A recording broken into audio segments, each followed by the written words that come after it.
Hello दोस्तों, स्वागत है आपका एक और वीडियो में।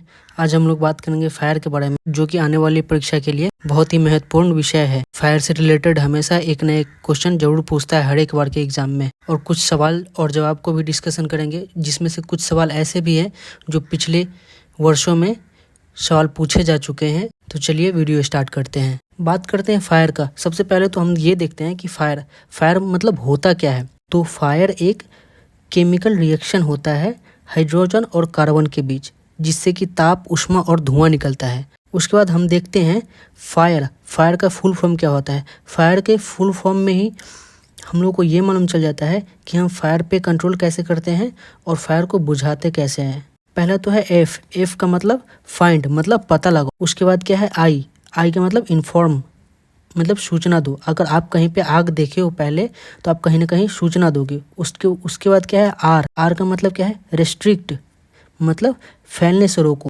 आप पहले क्या करेंगे, पता लगाएंगे, फिर सूचना देंगे, फिर फैलने से रोकेंगे। उसके बाद क्या है एक्सटिंग्विश, मतलब आग को बुझाएंगे आप। और आगे हम देखेंगे आग लगने के लिए किन चीज़ों की ज़रूरत होती है, मतलब कौन कौन सा चीज़ उसमें मिल जाता है जिससे कि आग पकड़ लेता है। पहले तो क्या है हीट है। हीट का मतलब गर्मी, ऑक्सीजन मतलब हवा, फ्यूल का मतलब सोर्स या फिर कोई सामान समझ लीजिए जिससे कि आग लग जाए। तो उसी को हम लोगों ने क्या किया है, एक फायर ट्रायंगल में तब्दील किया है। हीट, ऑक्सीजन और फ्यूल को फायर ट्रायंगल में हम लोगों ने तब्दील किया है। तो हम ये समझ चुके हैं कि आग लगने के लिए किन किन चीज़ों की ज़रूरत होती है। पहला तो हीट का मतलब गर्मी। अगर कहीं पे गर्मी है तो आग निश्चित है कि पकड़ेगा। दूसरी चीज़ क्या है फ्यूल का मतलब कोई सोर्स, जैसे कि लकड़ी हो गया, पेपर हो गया, या फिर ऑयल हो गया, कोई भी चीज़ जिसको हम लोग फ्यूल कहते हैं। उसके बाद क्या है ऑक्सीजन का मतलब हवा। इन तीनों में से कोई एक चीज़ नहीं रहेगा तो आग लगेगा ही नहीं। मान लीजिए हीट है, पानी में आप तो आग नहीं पकड़ा सकते हैं, क्योंकि पानी में हीट पकड़ेगा ही नहीं। उसके बाद मान लीजिए आपके पास सोर्स है ही नहीं, जैसे कि लकड़ी है ही नहीं आग जलाने के लिए, तो उसमें तो आग पकड़ेगा ही नहीं। उसके बाद क्या है ऑक्सीजन के बगैर तो आग लगेगा ही नहीं। मान लीजिए जैसे कि हम लोग पहले के ज़माने में क्या करते थे, जब भी हम लालटेन से पढ़ाई करते थे तो होता क्या था, लालटेन के ऊपर एक किताब रखते थे, तो क्या होता था कि लालटेन जो है ऑटोमेटिक बुझ जाता था। मतलब क्या था इसका, क्योंकि उसको हवा नहीं मिलता था, इसके लिए वो बंद हो जाता है। आग पे काबू पाने के लिए और आग को रोकने के लिए हम लोगों ने क्या किया है कि हर एक प्रकार की आग को एक क्लास में बांटा है। पहला तो ये है क्लास ए में कौन कौन सा आग होता है। क्लास ए में जनरल फायर होता है। जनरल फायर का मतलब लकड़ी, कपड़ा और कागज। इन तीनों में कहीं पे अगर आपको आग लगा दिखाई दे तो आप आसानी से बुझा सकते हैं पानी की मदद से। वैसे ही क्लास बी में क्या है लिक्विड फायर में जैसे पेट्रोल हो गया, डीजल हो गया, पेंट हो गया, या फिर ये सब क्या हो गया, ये सब लिक्विड फायर है। लिक्विड फायर को आप कैसे बुझाएंगे, लिक्विड फायर को आप अगर पानी से बुझाना चाहेंगे तो नहीं बुझेगा। क्यों नहीं बुझेगा, क्योंकि लिक्विड जो है, जैसे कि तेल जो है वो पानी से हल्का होता है, और पानी नीचे रहता है और तेल जो है हमेशा ऊपर रहता है, तो उसमें आग हमेशा पकड़ा ही रहेगा। उस पर पानी डालने से हम लोगों को कोई फायदा नहीं। इस पे काबू पाने के लिए हम लोग क्या करेंगे, या तो हम लोग वहाँ का हवा हटाएंगे या फिर हीट हटाएंगे। तो हवा तो हम लोग आसानी से हटा नहीं पाएंगे, इसके लिए हम लोगों ने फायर एक्सटिंग्विशर बनाया है, जो कि हम आगे वीडियो में बात करेंगे। और आगे हम देखते हैं क्लास सी में क्या है इलेक्ट्रिकल फायर में क्या क्या हो गया, जैसे कि बिजली से जो आग लगता है उसे हम लोग इलेक्ट्रिकल फायर कहते हैं। मान लीजिए कहीं पे शॉर्ट सर्किट होकर आग पकड़ लिया, तो क्या आप उसको पानी से बुझा सकते हैं? नहीं। क्यों नहीं बुझा सकते हैं, क्योंकि पानी से क्या होगा, बिजली का जो धारा और जो है वो और प्रवाह होने लगेगा और आप तक करंट पहुंच सकता है, तो इससे आपको भी खतरा है। तो इससे बचने के लिए हम लोग क्या कर सकते हैं, या तो हम जहाँ पे शॉर्ट सर्किट हुआ है तो वहाँ का कनेक्शन काटेंगे, या फिर वहाँ का ऑक्सीजन जो है ऑक्सीजन लेवल कम करेंगे, उससे भी आग बुझ सकता है। तो इन सभी प्रकार के आग पे काबू पाने के लिए हम लोगों ने क्या बनाया है, एक फायर एक्सटिंग्विशर बनाया है, मतलब फायर बाटला। तो फायर बाटले को भी हम लोगों ने 3 प्रकार से बांटा है, class A, class B, class C. हर एक प्रकार के आग के अनुसार हम लोगों ने फायर बाटले को भी बांटा है। तो पहला तो है वाटर फायर एक्सटिंग्विशर कहाँ पे यूज होता है, क्लास ए के लिए, जिसमें क्या है लकड़ी है, कागज है, कपड़ा है। दूसरा क्या है फोम एक्सटिंग्विशर हम लोग कहाँ कहाँ इस्तेमाल कर सकते हैं, क्लास ए में इस्तेमाल कर सकते हैं, क्लास बी में इस्तेमाल कर सकते हैं। मतलब तरल और ठोस वस्तुएं पर भी हम लोग इस्तेमाल कर सकते हैं। पहले तो हम लोग ये समझते हैं कि फोम का मतलब होता क्या। फोम का मतलब ये समझ लो कि जब भी आप बाल्टी में सर्फ डाल के और उसको हिलाएंगे तो झाग बनता है, उसी को हम लोग फोम कहते हैं। तो मान लीजिए आप जब भी लिक्विड फायर पे फोम एक्सटिंग्यूशर का इस्तेमाल करेंगे, उस पर क्या होगा, एक बुलबुला सा हर एक जगह बन जाएगा। उससे क्या होगा कि वहाँ का जो हवा है वो रुक जाएगा। हम लोग फायर ट्रायंगल में पहले ही समझ चुके हैं कि किसी भी आग को बुझाने के लिए किसी भी एक चीज़ को हटाना होता है, हीट, फ्यूल और ऑक्सीजन में से। तो वैसे ही लिक्विड फायर में से हम लोग क्या हटा रहे हैं, फोम की मदद से वहाँ का हवा हटा रहे हैं। और आगे क्या है, ड्राई केमिकल पाउडर मतलब डीसीपी का इस्तेमाल हम लोग कौन कौन से आग में कर सकते हैं, क्लास ए में भी कर सकते हैं, बी और सी तीनों में ही कर सकते हैं। डीसीपी का मतलब क्या होता है, ड्राई केमिकल पाउडर मतलब एक प्रकार का पाउडर है। पाउडर में कोई भी धारा प्रवाह नहीं हो पाता है और अलग अलग कण होता है। उससे क्या होता है, एक दूसरे से कनेक्ट नहीं होता है। इसके कारण क्या होता है, जब भी हम लोग इलेक्ट्रिकल फायर पे इस्तेमाल करेंगे तो हम लोग तक उस जो करंट का जो धारा है वो हम लोग तक प्रवाह नहीं हो पाएगा। ड्राई केमिकल पाउडर जो कि है सबसे अधिक उपयोगी होने वाला एक्सटिंग्यूशर, मतलब इसका उपयोग सबसे ज़्यादा होता है। जब भी बिजली का आग हो तो हम लोग कौन सा फायर एक्सटिंग्यूशर इस्तेमाल करेंगे, क्लास सी वाला, मतलब डीसीपी या फिर CO2 कार्बन डाइऑक्साइड। आगे हम लोग देखते हैं फायर से जुड़े कुछ सवाल को जो पहले ही परीक्षा में पूछा जा चुका है।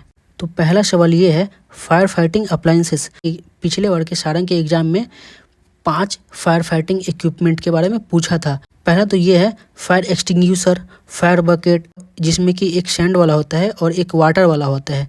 एक में बालू रहता है और एक में पानी रहता है। दूसरा क्या है, फायर होज या फिर फायर नोजल या फायर पंप, फायर एक्स और फायर ब्लैंकेट। ये सब क्या है, फायर फाइटिंग अप्लायंसेस में आ गया। तो आपसे अगर कोई सवाल पूछे 5 फायर फाइटिंग इक्विपमेंट को बताएं तो इनमें से किसी भी 5 को आप बता सकते हो। और आगे क्या है, फायर बोतल पे क्या लिखा रहता है। फायर बोतल पे कंपनी का नाम रहता है, फिर क्या है, किस टाइप का बोतल है वो मार्कर रहता है। उसके बाद क्या है, टेस्टिंग डेट रहता है, रिफिल डेट रहता है, एक्सपायरी डेट रहता है, उसका रिफिल खत्म होने की डेट रहता है। और अगला सवाल ये है, वाटर टाइप बोतल कैसे इस्तेमाल करेंगे, मतलब हम किसी भी फायर एक्सटिंग्यूशर को कैसे इस्तेमाल करेंगे हम ये समझते हैं।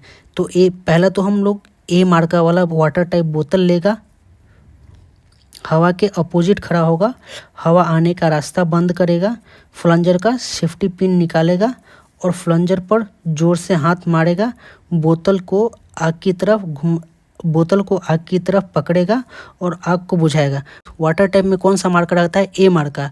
उसमें हम लोग क्या करेंगे, वही वाला बोतल ए मार्का वाला बोतल लेंगे और हवा के अपोजिट खड़ा, मान लीजिए हवा इधर से इधर है तो हम लोग क्या करेंगे, पहले हवा के रास्ते को रोकेंगे। तभी क्या होगा, उससे क्या होगा कि आग का जो फ्लो है वो कम होगा, जिससे हम लोग आग आसानी से बुझा पाएंगे। तो जब भी आपसे अगर कोई सवाल ये पूछे कि वाटर टाइप या फिर फोम टाइप या फिर CO2 या DCP कौन सा भी बोतल कैसे इस्तेमाल किया जाए, तो आप हमेशा ये लाइन जरूर ऐड करिए कि हवा के अपोजिट खड़ा होंगे, तभी हम लोग आग बुझा पाएंगे। और ये सवाल ऐसा है कि 2016 में सेकेंड मास्टर का जो एग्ज़ाम हुआ था उसमें ये सवाल पूछा था। तो क्या है सवाल, जहाज में चलते समय आग लग गया तो आप क्या करेंगे। उत्तर ये है इसका कि तुरंत इंजन स्लो स्टॉप करेंगे, चैनल से क्लियर करेंगे, उसके बाद हवा के खिलाफ घुमाएगा, बिगड़े हुए जहाज का सिग्नल देगा और कौन सा आग है ये चेक करके उसके मुताबिक फायर बोतल का इस्तेमाल करेगा। तो हम लोग ये समझते हैं तुरंत इंजन स्लो स्टॉप क्यों करेंगे। मान लीजिए जब भी हम लोग का जहाज रनिंग में रहता है तो हवा का जो गति है वो हमारे जहाज के खिलाफ रहता है। उससे क्या होता है, हमारे जहाज पे हवा तेज़ी से लगता है, उससे क्या होगा कि आग हो सकता है और पकड़ ले। इसके कारण हम लोग क्या करते हैं, इंजन स्लो स्टॉप करेंगे। उसके बाद क्या करेंगे, मान लीजिए आप किसी चैनल में है, चैनल में आग लग गया है तो किसी और दूसरे जहाज को भी तो उससे खतरा हो सकता है। इसके लिए हम लोग क्या करेंगे, इंजन स्लो स्टॉप करके चैनल से क्लियर करेंगे। उसके बाद हवा के खिलाफ घुमाएंगे, मतलब जिस डायरेक्शन से हवा आ रहा है उस डायरेक्शन में हम लोग नहीं घुमाएंगे, उसके अपोजिट साइड घुमाएंगे। उसके बाद क्या करेंगे, बिगड़े हुए जहाज का सिग्नल देगा। बिगड़े हुए जहाज का हम लोग क्यों सिग्नल देंगे, क्योंकि अगले जहाज को भी सतर्क करना चाहते हैं। इसके लिए हम लोग क्या करेंगे, बिगड़े हुए जहाज का सिग्नल देंगे। उसके बाद क्या है, कौन सा आग है ये हम चेक करेंगे, उसके मुताबिक फायर बोतल का इस्तेमाल करेंगे। मतलब हम लोग ये भी देखेंगे कि कौन सा आग है, इलेक्ट्रिकल फायर है या फिर लिक्विड फायर है या फिर जनरल फायर है। जिस प्रकार का आग रहेगा उसी प्रकार का हम लोग फायर बटला इस्तेमाल करेंगे। और हम लोग ये भी समझते हैं कि बिगड़े हुए जहाज का सिग्नल या फिर आग लगे हुए जहाज का सिग्नल क्या होता है। तो दिन के वक्त क्या सिग्नल होता है, 2 काला बॉल, और रात के समय में क्या होता है, 2 रेड लाइट। और अगला सवाल ये देखते हैं कि चलते बार्ज में लोड कार्गो में कोयले में आग लग गई तो हम लोग कैसे बुझाएंगे। मतलब हम लोग का जहाज रनिंग में है और कार्गो में आग लग गया जिसमें कि कोयला लोड है। इसमें क्या था, चलते जहाज में आग लग गया। इसमें ये नहीं बताया था कि कहाँ पे आग लग गया। इसमें क्या बता रहा है, कोयले में। मतलब हम लोग ये समझते हैं ये जो फायर है ये जनरल फायर है, मतलब क्लास ए वाला फायर है। तो हम लोग इस पे कंट्रोल कैसे करेंगे, मतलब इसको कैसे बुझाएंगे। तो इसका उत्तर ये देखते हैं, बार्ज को हवा के खिलाफ घुमाएगा, उसी स्पीड से चैनल से क्लियर करेगा। चैनल से क्लियर होने के बाद इंजन स्लो स्टॉप करेगा, जल्दी से फायर पंप चालू करेगा, चारों बाजू से कवर करेगा और आग को बुझाएगा। अगर फिर भी नहीं बुझा तो करीबी जहाज और पोर्ट को बता के उसकी मदद लेगा। तो पहले तो हम लोग ये समझते हैं कि बार्ज को हवा के खिलाफ क्यों घुमाएगा। बार्ज को हम लोग हवा के खिलाफ इसके लिए घुमाएंगे क्योंकि जब भी हमारा जहाज जो है रनिंग में होता है तो हमेशा हमारा जो जहाज है वो हवा के खिलाफ ही चलते रहता है। उसके बाद क्या है, इसके लिए हम लोग क्या करेंगे, उसके अपोजिट में घुमा लेंगे। उसके बाद क्या है, उसी स्पीड से चैनल क्लियर करेगा। चैनल तो हम लोग इसके लिए क्लियर करेंगे क्योंकि जो आगे जो जहाज है उसको भी खतरा ना हो हमारे से। इसके लिए हम लोग क्या करेंगे, चैनल से क्लियर करेंगे। उसके बाद क्या करेंगे, चैनल से क्लियर होने के बाद क्या करेंगे, इंजन को स्लो स्टॉप करेगा। ज़्यादा तेज़ नहीं चलाएंगे, इंजन को स्लो स्टॉप कर देंगे। उसके बाद क्या करें, जल्दी से फायर पंप चालू करके चारों तरफ से कवर करेगा। मतलब जहाँ पे आग लगा है वहाँ पे हम लोग कवर करेंगे चारों तरफ से कि वहाँ पे और आग फैल ना सके। फिर आग को बुझाएगा। उसके बाद भी हम लोग आग पे कंट्रोल नहीं कर पाए तो क्या करेंगे, करीबी जहाज से मदद लेंगे या फिर पोर्ट को बता के हम लोग पोर्ट की मदद लेंगे। तो ये थे कुछ इम्पोर्टेंट सवाल जो कि एग्ज़ाम में पहले भी पूछा जा चुका है और हो सके तो अगले एग्ज़ाम में भी पूछते। और ये दो जो क्वेश्चन है ये क्वेश्चन मैंने आपके लिए रखा है क्योंकि अगर आप इस क्वेश्चन का आंसर जानते हैं तो ज़रूर आप हमें कमेंट बॉक्स में बताएं। तो पहला क्वेश्चन ये है कि if you see fire on deck what will you do first. मतलब जब भी आप डेक पे आग देखते हैं तो पहला एक्शन क्या होगा और आपका आखिरी एक्शन क्या होगा। और दूसरा क्वेश्चन क्या है, what is fire alarm. Fire alarm के बारे में आप लोग अगर जानते होंगे तो ज़रूर आप हमें कमेंट में बताएं। तो ये थी आज की वीडियो अगर आपको अच्छा लगा हो तो प्लीज़ आप इसे लाइक करें और शेयर करें अपने दोस्तों के साथ, जिससे कि आपके दोस्तों को भी मदद मिल सके। और आगे आपको जिस भी विषय पे वीडियो चाहिए आप हमें कमेंट बॉक्स में ज़रूर बताएं। मैं आगे उस विषय पे वीडियो बनाने की ज़रूर कोशिश करूँगा। और आपके मन में जो भी सवाल है आप हमें कमेंट बॉक्स में ज़रूर बताएं। Thank you.